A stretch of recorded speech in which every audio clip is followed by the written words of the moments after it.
Section 1. Introduction and Setting Up Your Environment. In this section, we will begin with a quick introduction to Wireshark 3 and set up our working environment. You will also learn how to install Wireshark 3 on a Windows operating system. Since decades, governments tap into networks for various national security reasons. Hackers do that as well in order to attain sensitive information. Businesses do that as part of their regular proactive measures to keep their operations running. And the big comers are the social media giants want to direct relative content to you. Wireshark 3 will help you identify network issues, detect abnormal behavior, and detect malicious applications at a very low level. You will see the protocols running in action. You will visualize what you've learned maybe in universities about the OSI model.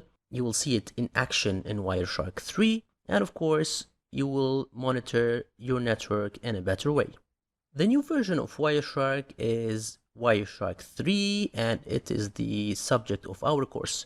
It was named Ethereal, and it was mainly developed for Linux/Unix using the GTK+.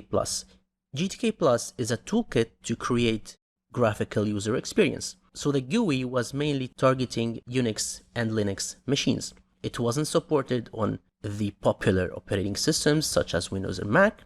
So since Wireshark 2.0, this has changed and a significant improvement has been made by moving from GTK Plus to Qt. Now Qt supports Windows systems and supports rich user experience. It as well supports lots of languages. In Wireshark 3, there are no significant changes except some user interface improvements. Many bugs were fixed and lots of new protocols were supported. Now Wireshark 3 supports additional languages such as Russian and Swedish, and it ships with Qt 5.12.1.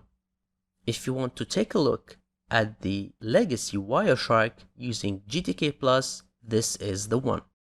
In the next video, we'll have a look at download and installation.